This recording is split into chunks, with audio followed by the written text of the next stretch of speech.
Orang Papua harus diperdayakan, tidak boleh tidak harus diperdayakan, diberikan tanggung jawab menjadi pemimpin-pemimpin di institusi polisi dan TNI, kejaksaan dan lain harus diberikan supaya betapa supaya saudara-saudara saya merasa juga adalah bagian daripada anak bangsa yang diberikan mandat untuk membangun bangsa dan negara.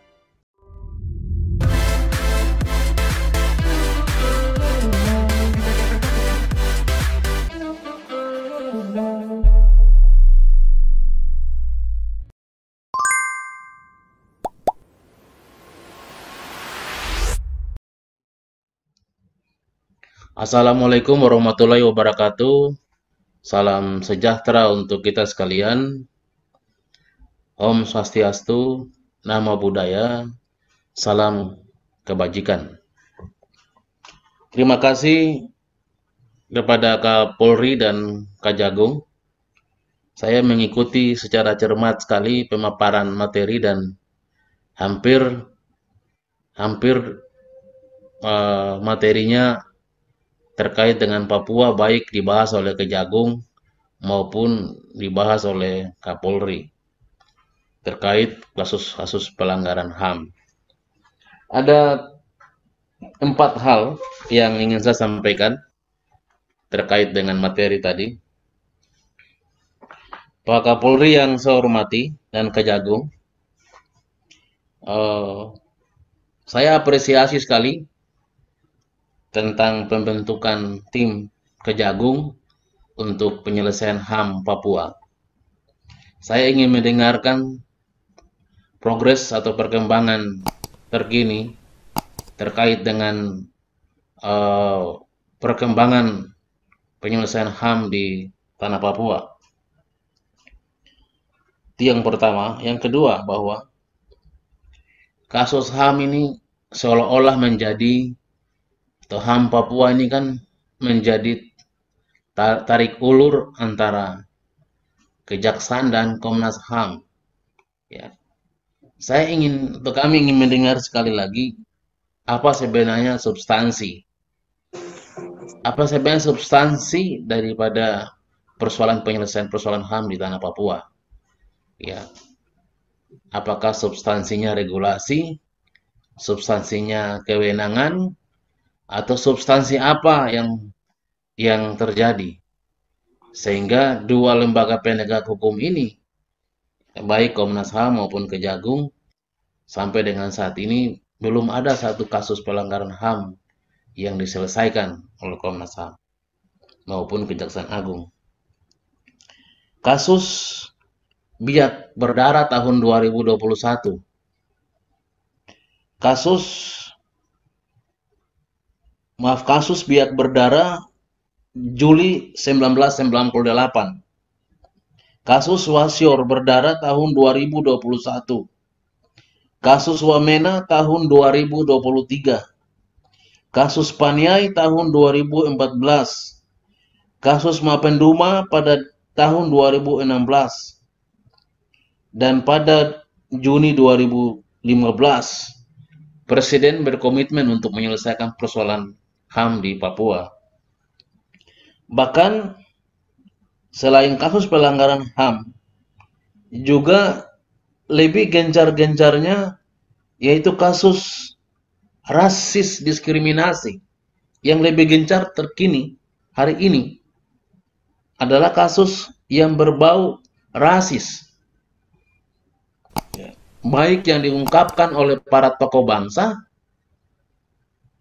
juga oleh organisasi maupun oleh perseorangan. Saya ingin mendapatkan penjelasan konkret daripada Kejaksaan Agung dan Kepolisian tentang sejauh mana langkah-langkah penegakan hukum di bidang rasis dan diskriminasi rasial terhadap orang Papua, baik perorangan yang dilakukan oleh perorangan maupun institusi.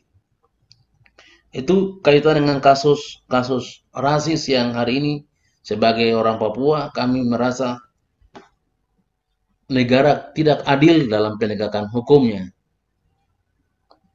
Kasus Surabaya misalnya.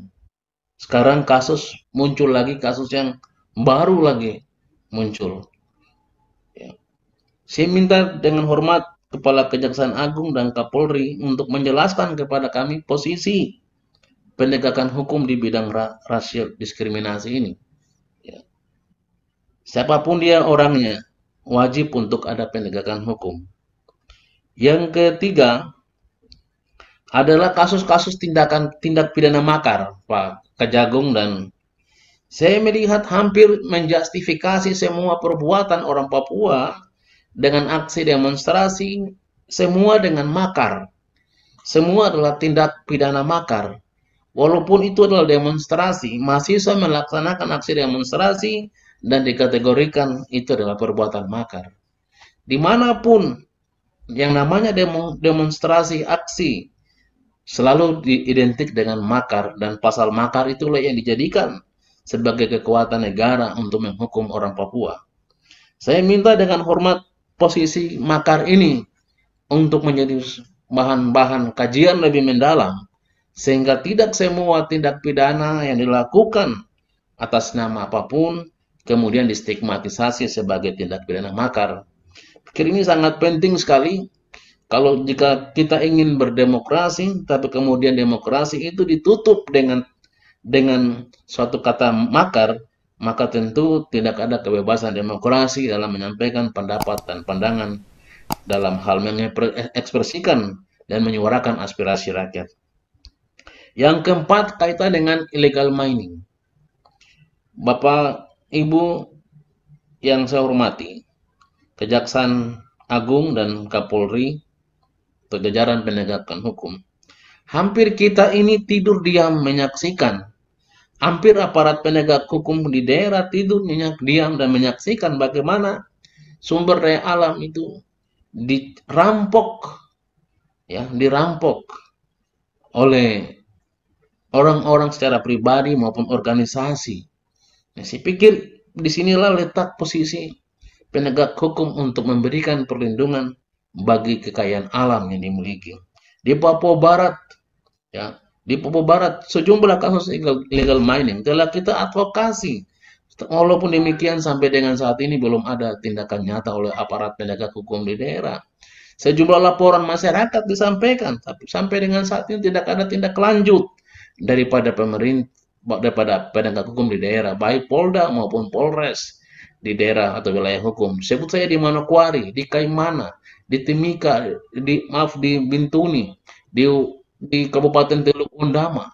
Sejumlah illegal mining itu nyata-nyata, Pak Kapolri dan Kejagung, nyata-nyata di depan mata. Bahkan ada orang asing yang mudah sekali menggarap sumber daya alam kita, tapi kemudian tidak ada sanksi-sanksi hukum yang kita lihat oleh aparat penegak hukum kita di bawah. Saya pikir ini harus ada tindakan nyata dari Kejagung dan Kapolri dalam rangka melindungi sumber daya alam bangsa dan negara. Yang keempat, kaitan dengan aspirasi Pak Kapolri dan Kejagung. Untuk jajaran Polri, bahwa untuk Polda Papua Barat, wilayah Polda Papua Barat, 11 kabupaten, 1 kota, tidak ada satupun Kapolresnya orang asli Papua. Pak Kapolri, saya mohon dengan hormat bahwa pembentukan Polda Papua Barat selain adalah tujuan untuk pengamanan, tetapi juga pemberdayaan. Ya. Saya menyesal sekali Polda Papua Barat hadir tapi tidak memperdayakan orang Papua di dalam jajaran-jajaran Kapolres. Ya. Jadi 11 kabupaten 1 kota ini tidak ada satu orang pun orang Papua yang menjabat sebagai Kapolres. Bayangkan, ya, kita sesali sekali ini, Pak Kapolri.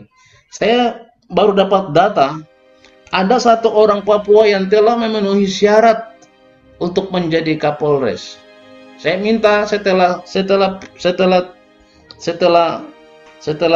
rapat dengar pendapat, saya berharap Kapolri segera melakukan tindakan cepat agar setidaknya ada satu orang Papua yang memenuhi syarat bisa diangkat sebagai Kapolres di wilayah Papua Barat. Demikian juga dengan pengangkatan perwira-perwira.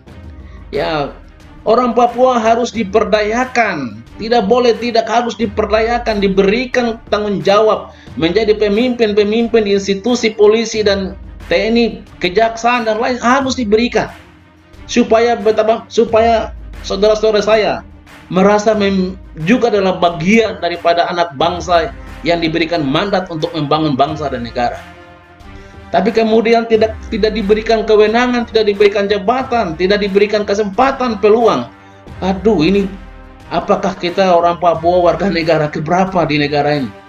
Ya, sekali lagi saya berharap dengan penuh rasa hormat kepada Kejaksaan Agung pun sama. Kita minta jaksa-jaksa orang Papua harus direkrut. Hanya ada satu jaksa agung, ketua jaksa tinggi hanya orang Papua satu.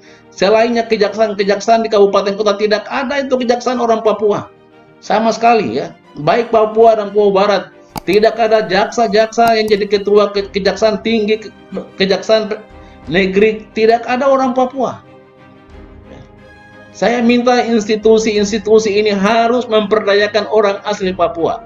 Harus mengangkat harkat dan martabat orang Papua menduduki jabatan-jabatan strategi di daerah maupun di pusat. Sekali lagi, ini momen dan peluang yang sangat penting untuk mengembalikan kepercayaan rakyat di Papua kepada pemerintah dengan cara mengangkat perwira-perwira, penempatan perwira-perwira, jabatan-jabatan Kapolres diberikan kepada semua orang asli Papua. Jaksa-jaksa diberikan kepada orang asli Papua. Kejaksaan negeri diberikan kepada orang asli Papua. Kejati diberikan. Itulah momen, itulah peluang yang sangat dinanti-nantikan hari ini di Papua. Sekali lagi, ini kesempatan yang kami sangat berharap ada langkah-langkah yang dilakukan dalam rangka untuk memberikan keyakinan dan kepercayaan bahwa negara benar-benar berpihak kepada orang Papua dengan memperdayakan orang Papua. Demikian, Pak Ketua, saya kembalikan.